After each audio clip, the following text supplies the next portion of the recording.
दोस्तों 5 साल बाद अनिरुद्ध की वापसी और बॉस खानदान में नया ट्विस्ट। प्यार, इंतजार और साजिशों के 5 लंबे साल बीत चुके हैं। बॉस खानदान अब वैसा नहीं रहा जैसा अनिरुद्ध ने छोड़ा था। कहानी में एक नए लीप के साथ बड़े ट्विस्ट आने वाले हैं जो आपके होश उड़ा देंगे। दोस्तों 5 साल बाद अनिरुद्ध वापस घर आता है, लेकिन जो देखता है उसका दिल थरथरा जाता है। जनक, जो उसका प्यार और जिंदगी थी, अब सृष्टि के घर में अर्शी के साथ रह रही है। अर्शी के साथ रहने का सच जानकर अनिरुद्ध और भी शौक हो जाता है। उसे पता चलता है कि विनायक ने जनक को घर ले आया था, क्योंकि जनक सृष्टि की बेटी की तरह है, चाहे उसका बाप कोई और ही क्यों ना हो।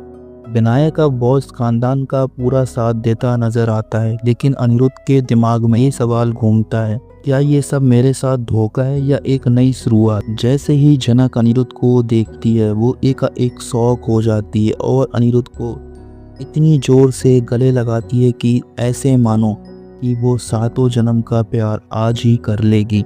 और उसके पीछे उसकी बेटी खड़ी होती है, जो एक नज़र उसके अपने पापा पर होती है। और वो मन ही मन सोचती है कि मेरे पापा इतने सालों बाद घर वापस आए हैं और वो मुझे पहचान भी नहीं रहे।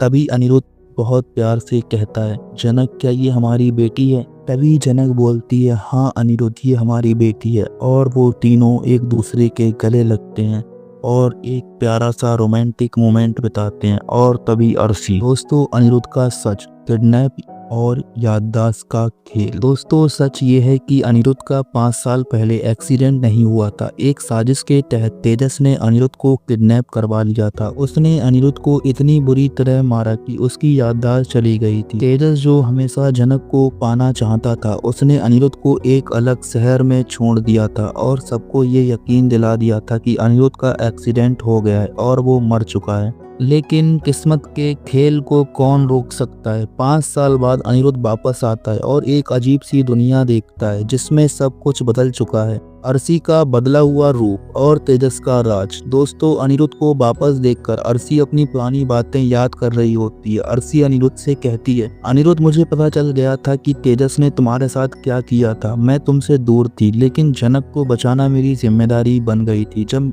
मुझे तेजस का सच पता चला तो मैंने सारी दुश्मनी भूलकर जनक के साथ दिया। मैं उसे हटाना चाहती थी, लेकिन तेजस ने तुम्हें ही हटा दिया था। अर्शी अब अनिरुद्ध का साथ खड़ी थी, लेकिन दोस्तों बॉस खानदान का सबसे बड़ा ट्विस्ट अभी बाकी है। एक छुपी हुई सच्चाई और नई एंट्री। जैसे ही अर्शी अपनी गिल्ट का इजहार करती है, तभी एक ऐसे इंसान की एंट्री होती है जिसे देखकर सबके होश उड़ जाते हैं। विनायक घबरा कर कहता है, तुम तो मर चुके थे।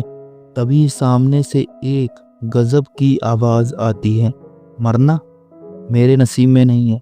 विनायक, मैं बॉस खानदान का सबसे बड़ा दुश्मन हूँ और मैं वापस आया हूँ अपने हिसाब चुकाने।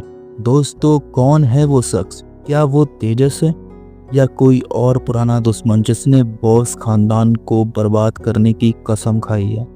अगले लीप में क्या होगा? क्या अनिरुद्ध और जनक का मिलन हो पाएगा? क्या अर्शी अपने पास्ट के गिल्ट से उभर पाएगी? विनायक का असली रूप क्या है? क्या वो बॉस खानदान के साथ है या उसके खिलाफ? सबसे बड़ा दुश्मन का सच क्या है और उसका मकसद क्या है? दोस्तों बॉस खानदान के नए ट्विस्ट और बड़े राज के लिए बने रहिए।